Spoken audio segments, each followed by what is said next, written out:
Hello there. I'm Scotty, and you're not. Um, and we're taking a look at a movie that I wanted to watch for a long time. It's Maniac Cop, starring Robert Zadar, Bruce Campbell, and Tom Atkins. That's right. There's a movie where two big horror icons, 80s horror icons like Bruce Campbell and Tom Atkins, are in the same movie. What do you think of that? So originally my plan was I was gonna take a break this weekend because usually like some things have happened where I'm usually busy this weekend, but I'm not this weekend, and so I'm like, okay, I already recorded for the weekend, I'm fine, can relax. But I was gonna relax and play video games. My Xbox controller stopped working. My extra one, corded one, doesn't work either. So I'm like, okay, screw it. I'll do reviews, I guess. And this is coming out within the next week. So you have this one. I'm going to tell you the first three. You got Maniac Cop, which is this video. You got To Be Tuesday, dedication to the late, great James Caan. Thief from 1981. And then on Wednesday, you're going to get Skulls 3. Finally, I'm going to watch the damn movie. Nothing to distract me now. Beyond that, I don't know. I'm going to do the sequels to this. So I may put those in. I may want to do something else. I don't know. I just have those to be planned for right now. Thursday, Friday. Friday has to be a full moon movie, so I may do a full moon movie. You know, I'm trying to get the schedule back because last week was supposed to be the theme week. We didn't pay attention. It didn't happen. That's because I spent the weekend before, because that's when I would have recorded the theme week. But I decided to do the Amityville movies instead. So I forego, theme week. So here's what I'm going to do with the theme weeks. I'll get to the review in a second, I promise. With the theme weeks, now I'm going to extend it to August and September. So August will be a theme week. It's not going to be the last one. And September will be the last theme week I do, because I didn't do it this month. So with that in mind, let's get to Maniac Cop. Maniac Cop is about there's a man dressed as a policeman killing people for no reason. Detective Frank McRae, played by Tom Atkins, is put on the case, or puts himself on the case trying to figure out who it is.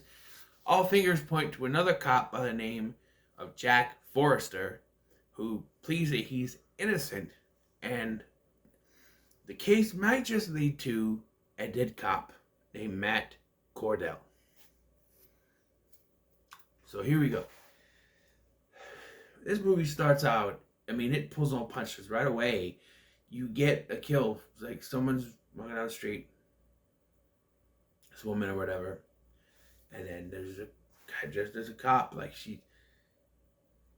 she's mugged by these guys, and she runs. She sees the guy dressed as the cop. She runs to him, say, help me, and then he strangles her to death. And the two muggers like, oh shit, And then, the cops are like, okay, that's one murder. They say just like a cop. The commissioner's like, let's not blow this out of proportion. Okay, let's just, give it. And then there's a couple more murders. So McRae tells the reporter lady, who I thought was going to have a bigger role in the movie, but I thought she was going to be like the main character love interest lady, but she's got like one scene. And she tells,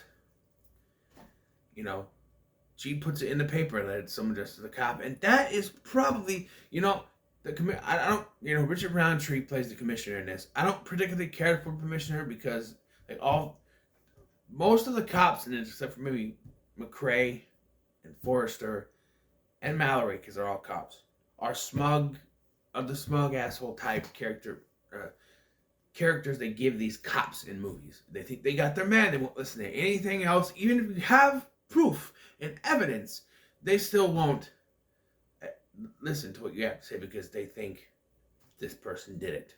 So yeah, that kind of movie cop situation, which is not a big negative for me, but it is kind of come on, it's a plot point that they do that. Like, it has to happen, or this won't get, like, if they believed them right away, the killer wouldn't get as far as he does. Maybe tracking him down, but they have to not believe him so that So we meet Jack Forrester, played by Bruce Campbell, and his wife thinks that she's the he's the killer. I should mention before I was like, because they put that in the paper, everyone is freaked. Like, there's this woman who can't get her car started. Cop comes up just to check on her, see if she's okay, but she thinks he's the killer. So she pulls out a gun, shoots him in the head. And there's like mass hysteria. People are thinking they're avoiding cops. They're afraid of them because they're not sure which one is the one. So maybe it wasn't so smart to put that in the paper there, Frankie boy. But I'm just saying. But yeah, Jack Forrester, he's going out. He's a cop too. He's going out. His wife thinks that he's the killer, so she follows him to the hotel. Turns out he's just cheating on her, but she freaks out and she can't deal with it, so she leaves and she gets killed the by the Maniac cop, the title character. And because the witness, the maid, knew that Jack was there the night before, because they have witnesses that he's pointed out as the killer. Of course, we know he didn't do it, but he's like, well, is there a witness that can testify you weren't there? Like, yeah, but he can't tell him because this other cop is going to ruin her career, and he eventually has to tell Frank it was Mallory. Frank believes him from the beginning that it wasn't him, and it couldn't. It just like something's not sitting right with him. He starts to, figure out what's going on. It leads him to Matt Cordell, a cop who was, I guess, unrightfully. Look, this whole backstory, like he was arrested and put in Sing Sing for unnecessary roughness, being like a bad cop, basically, stuff like that. Which makes sense. But the way they tell the backstory is that he was framed by the system for it, that he didn't actually commit those crimes. But that, I don't know. I guess they wanted a sympathetic villain. I would have been okay with just, he was a bastard when he was a cop, and he somehow survived. Like that, he arrested a bunch of criminals and then was put in Sing Sing and was attacked and supposedly killed by those criminals. That would have been fine enough, but to say that he might have been innocent, I don't know, to make him sympathetic, she just made him a bastard. He is now. It's also revealed that there was a female cop, his girlfriend, Sally, is also in on it with him. She threw herself out a window, and that's why she got like a broken leg or whatever now. And so Frank tracks her down, and meanwhile, at the same time, Mallory shows up to see Forrester, Jack. So they're in there talking. Meanwhile, this is so. Frank starts to dig through Sally's stuff, and he finds the white glove that was Cordell's glove, and she attacks him with her cane. And she's like, no, he knows he doesn't need me anymore. He knows you're here. He knows you found out. He doesn't need me anymore because I guess, I don't know, she was helping him with police stuff. I didn't understand that. I don't know. But Cordell shows up and attacks Frank. Meanwhile, he kills Sally, so she was right. Meanwhile, they go to leave. Like she's like, I'm gonna leave, and she talks to the cop. She's like, well, didn't you hear the buzzer? And the cop's dead, and there's like a whole bunch of other bodies. And I'm like, wait, how did no one, not just them, Frank either, how did no one hear all the cops being killed by Cordell? It's I don't know. They're in there. They flee, and then cops show up. Frank is thrown out the window and killed. Yes, Tom Atkins is killed off. I want to say at least halfway to 3/4 through the movie. And I was like, do we really just kill off Tom Atkins? Are we serious? So now Bruce Campbell is who we're following, which, if it was anyone else we were following, I think I would be more angry that I am that Tom Atkins was killed. I'm a little bit miffed, but if we were following some Joe Blow nobody guy, but it's Bruce Campbell, so it's not a bad replacement for him. But I just wish they had time to work together. But you know, but because they're going to leave, cops show up and sees them with all the dead bodies and thinks that Jack did it. Uh, but he didn't. But they were able to escape and get out, and they make their way to Sing Sing because Frank had an appointment. And so he goes there, he tells him the name, Frank McRae, and they start talking, and they tell him what happened, that he did the mortician tells him that he did the autopsy, and they had to stitch him back up together, because like I said, he was attacked viciously by the criminals that he put in there, and but he was still alive, so he brought him back to life, basically, but he was brain dead. Well, something happened, and they don't really explain how he could still be alive. But he's like, "Well, I need to see some identification." And they're like, "Frank McRae died this morning. Why don't you look at a paper?" "Why did you tell him that?" "Because you know your face is going to be in it." Sure enough, he looks at the paper. "Oh yeah, no wonder you know so much. You're the bastard that committed the murder." "No, I'm an innocent man. It's Cordell."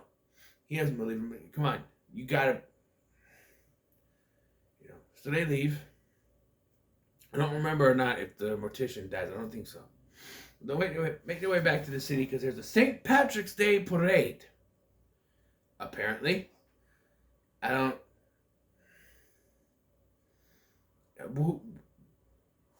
Who has a St. Patrick's Day parade? I don't know. I don't know. Apparently, Cordell liked walking in it. I never heard of a St. Patrick's Day parade. Nick, you ever heard?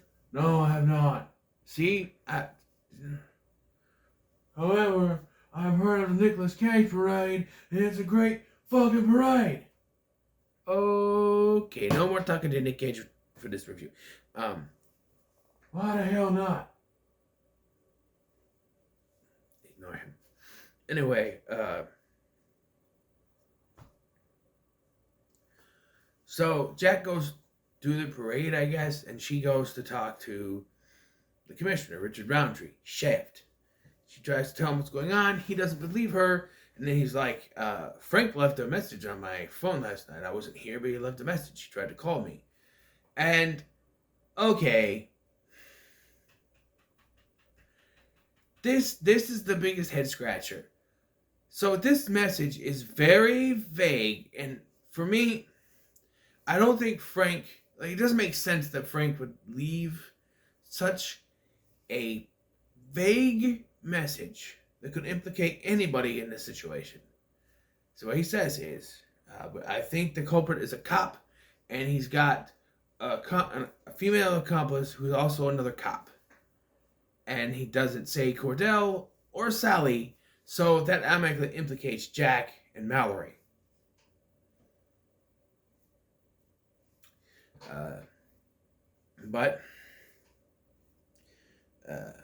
So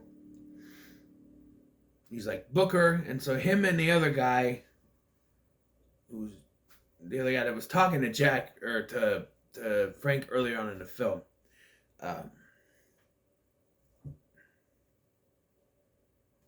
It's funny. Somebody noticed watching this. Okay, so this one cop guy, he's smoking in almost every scene he's in. You know. Earlier in the film, he was smoking next to Tom Atkins, who we know that he smokes in his movies. I'm like, okay, maybe he's not a smoker in this movie. And every time he's with them, he doesn't. But then in other scenes, when he's not with that cop, he's smoking. And I'm like, so wasn't he smoking at the same time? I don't understand. I don't know. It's just a weird thing that I found in this. It's really weird. But,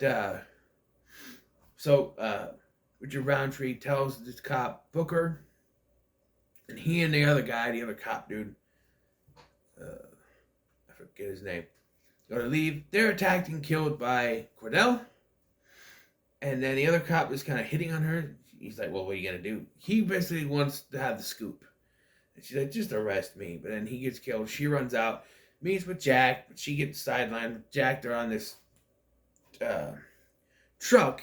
And Cordell is like, Jack gets arrested. That's what it is.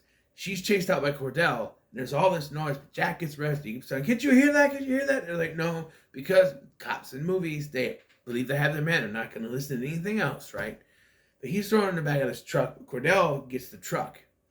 And there's this chase. And if I have to criticize, this chase is a little bit anticlimactic. Because he gets like a pipe impaled through him and then drives off a pier for no reason. And I'm like, and Bruce Campbell doesn't jump off until, like, the Jack doesn't jump off, because it's a stunt level, obviously. Doesn't jump off until the thing dives off the water. I'm like, why didn't you jump off before that? You had a chance. No, he's in the water, and they pull the truck out. Of course, Cordell's not in there, and then hand pops out of the water. But the hand doesn't look as red and doesn't look as deformed as it was before. It's like it was the last day shooting or something, and they didn't have, like, they just put like one thing, I don't know, signifying he's still alive. So yeah, for the sequel, yeah, I thought this was good. I enjoyed it. I'm gonna say that because Maniac Cop, it's pretty good.